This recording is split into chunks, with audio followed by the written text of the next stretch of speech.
Pokemon! We've all raised them, from the first starter we ever received to that lucky shiny we found and had to use our Master Ball on.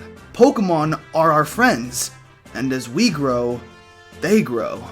And the badges we earn are not a sign of our own personal gain, but a symbol of how well we work with our Pokemon companions. We all understood this as children, but since day one of Pokemon's release, it's been under fire from critics, saying that enslaving cute little creatures is wrong, and to only let them out to fight is even wronger. I mean, come on, even PETA made a Pokemon abuse parody game. No, thank you, PETA. God. But today, I'm here to tell you that is wrong. Pokemon are our friends. And to help me with this one, I'm joined today by my good buddy, Bird Keeper Toby, Pokemon expert and keeper of birds. Hey Pokemon Masters, Bird Keeper Toby here, and Connor is right. The Pokeball is not some cage that bends the will of Pokemon. In fact, even though the Pokeball was created by people, the idea of Pokemon and people working closely together has been around for a long time in the Pokemon universe. Now don't get us wrong, there have been some evil occasions and misguided ways of catching Pokemon throughout its history. In the movie Arceus and the Jewel of Life, we see a man who controls Pokemon, including a Bronzong and a Heatran with armor. This strange armor is, however, more of a mind control type scenario, as the moment the Pokemon get released, they don't actually want to be doing what he's commanding them to do. A better equivalent to the Pokeball might be Sir Aaron's staff in the Lucario movie, which contains Lucario's energy and then releases it later on. So why is the Lucario form of capture and Pokeballs different from the Compassion used in the Arceus movie? Well, looking at another Pokemon movie, Pokemon Forever, it appears we have an answer. A Team Rocket member called the Iron Masked Marauder uses an item called a Dark Ball, which appear to have a 100% capture rate, and completely brainwashes the Pokemon. It seems there is a wrong way to capture Pokemon, but there's also a right way. Pokemon tend to like being battled before being captured. They do want to be captured, but only by worthy trainers. In the first episode of the anime, the Pokédex states that wild Pokemon tend to be jealous of human-trained Pokemon. So they do want to be captured, but you need to take their HP down first. It's a challenge for them. The main thing to note is that you're not beating the life out of the Pokemon, you're showing them your strength. You're proving that you are a worthy trainer to own and raise that Pokemon well. Alright, that makes sense.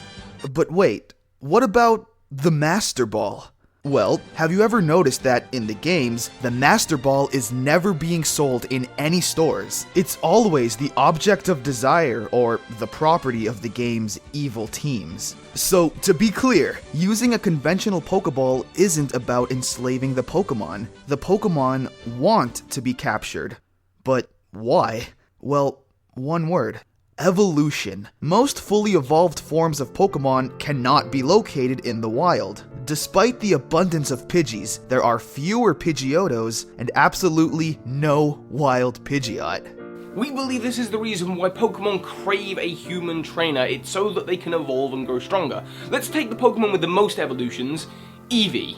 Despite the fact that it has so many evolutions, none of Eevee's evolutions can be found in the wild. They all have very specific evolutionary requirements that all require a trainer interaction. Over half the evolutions in the game need to be given an evolutionary stone or taken to a location, while the other half need to have good friendship and bonds with their human trainers in order for them to evolve. Another good example is Kadabra for a Pokemon with extraordinary psychic powers. When it evolves, it gains an IQ of over 9,000! And that's true. It's not a stupid joke. It's a smart Pokemon, and it's a huge advantage to have over other creatures like Oshawott. But the only way for Kadabra to evolve into Alakazam is to be shared between trainers via trade. However, it goes even deeper than that. With the addition of X and Y, we discovered Mega Evolutions, the hidden power of Pokemon that only comes out in battles between trainers as a result of a bond between a Pokemon and its human partner.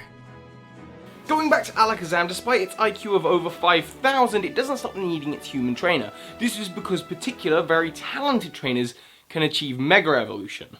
The true strength of a Pokemon can only really be unlocked when the bonds between a human trainer and a Pokemon is so great that they exceed normal evolution and mega evolve. That is when a Pokemon's true potential is finally revealed. To form a complete bond between you and your Pokemon so that your friends can evolve. And that's just what they are. Friends. Pokemon are less like pets and more like partners. Heck, there's even Pokemon lore you can find suggesting that Pokemon and people used to get married because they were once the same. And truth is, even today, we're not that different.